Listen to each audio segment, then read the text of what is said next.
Ever sleep 8 hours and wake up exhausted but feel amazing after just five? Your body is heavy after a full night's rest. Your mind is foggy. You hit snooze 3 times and still drag yourself out of bed. But then there's that other day. You sleep for 6 hours, maybe even five, and somehow you wake up sharp, alert, ready. And you wonder, what's the difference? Here's what nobody tells you. It's not just about how long you sleep. It's about how you sleep. And more importantly, when you wake up. Because your brain doesn't work on a simple timer. It works in cycles. And if you wake up at the wrong point in the cycle, it doesn't matter if you slept for 10 hours. You're going to feel terrible.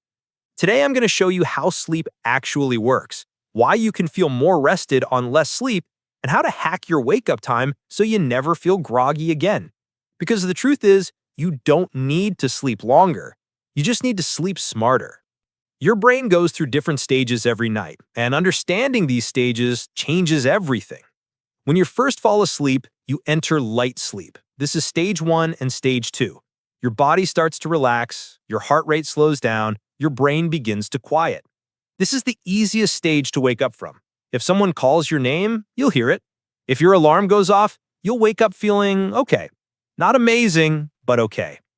Then you go deeper.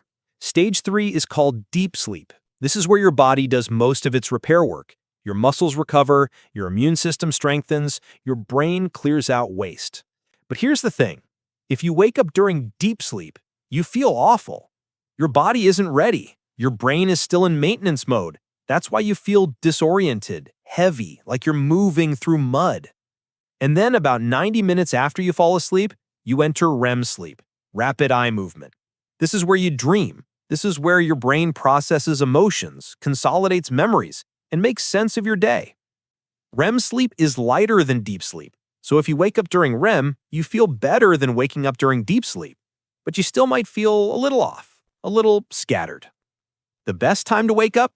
Right at the end of a cycle, when you're transitioning from REM back into light sleep. That's the natural waking point. That's when your body is ready. And here's the key. Each cycle lasts about 90 minutes, so instead of thinking in hours, think in cycles. If you sleep for 7.5 hours, that's 5 complete cycles. You'll wake up at the end of a cycle and feel refreshed. But if you sleep for 8 hours, you're waking up in the middle of a cycle, 30 minutes into deep sleep or REM, and that's why you feel like garbage. This is why sometimes less sleep feels better, because you're waking up at the right time. So here's what you do. Count backwards in 90-minute cycles from the time you need to wake up. Let's say you need to wake up at 6 in the morning. Count back. 4:30, 3, 1:30, midnight, 10:30. If you fall asleep at 10:30, you'll get 5 cycles, 7.5 hours. Perfect. If you fall asleep at midnight, you'll get 4 cycles, 6 hours. Still good. But if you fall asleep at 11, you're waking up mid-cycle, and that's when you feel terrible. Now, you might be thinking, but I can't control exactly when I fall asleep. And you're right. Most people take 10 to 15 minutes to fall asleep. So add that buffer. If you want to complete 5 cycles and wake up at 6, get into bed by 10:15. That gives you time to fall asleep by 10:30. But here's the truth. This only works if you actually let yourself sleep. And that means removing everything that's destroying your sleep quality. Let's talk about what's stealing your rest, because you can be in bed for 8 hours and only get 4 hours of actual quality sleep. First, your phone. If you're scrolling before bed, you're telling your brain to stay awake. The blue light tricks your brain into thinking it's still daytime. Your body stops producing melatonin, and even if you fall asleep, your sleep is lighter, less restorative.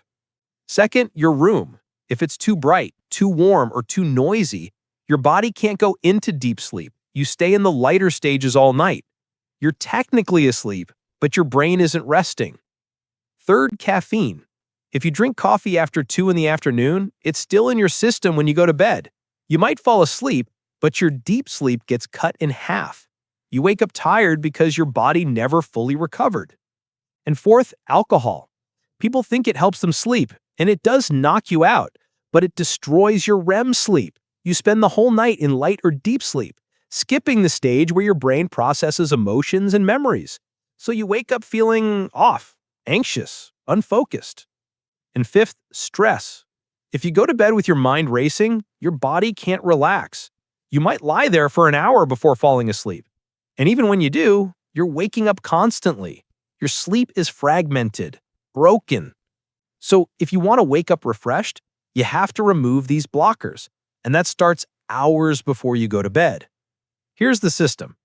2 hours before bed, dim the lights. Your brain needs darkness to start producing melatonin.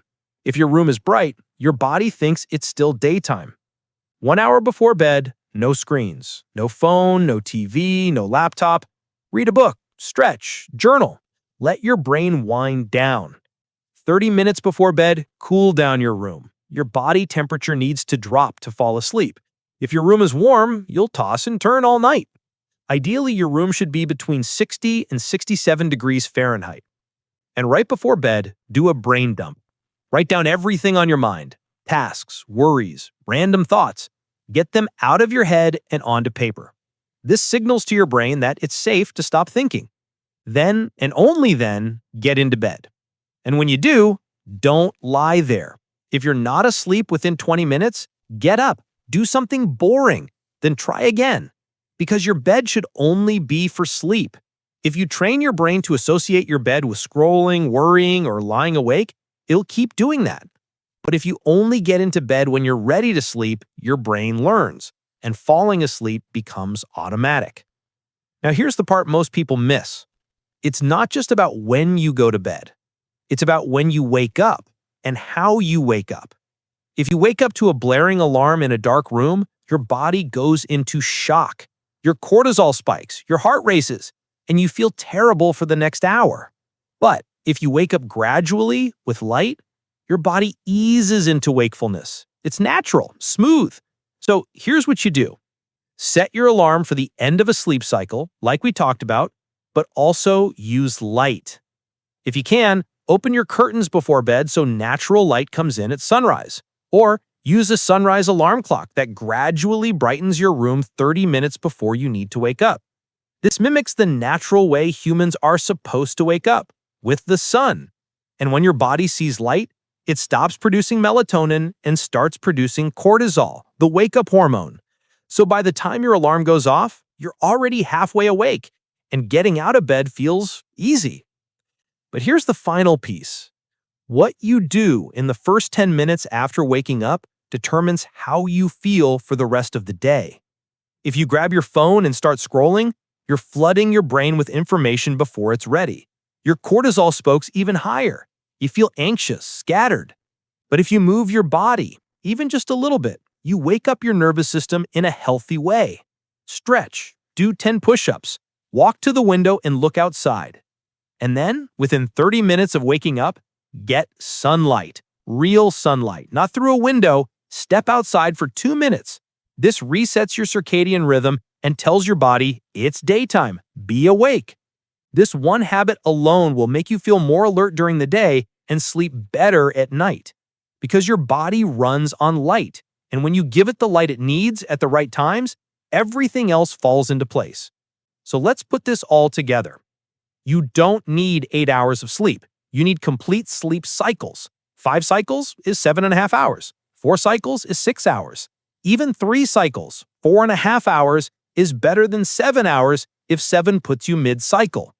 Calculate your wake-up time. Count backwards in 90-minute intervals.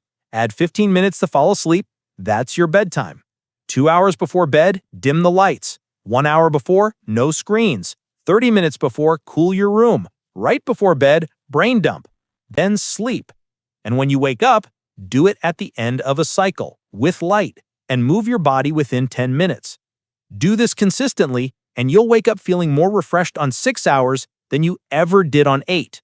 Because sleep isn't about quantity. It's about quality. It's about rhythm. It's about working with your body, not against it. Most people fight their biology. They stay up late under bright lights. They drink coffee at 5 in the evening. They scroll in bed. They set random alarms. And then they wonder why they're tired.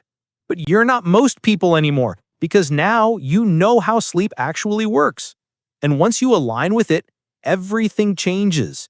You'll have more energy, more focus, more clarity, not because you're sleeping more, but because you're sleeping right. And that's the difference between feeling tired and feeling alive. This isn't about sleep. It's about taking control of your day before it even starts.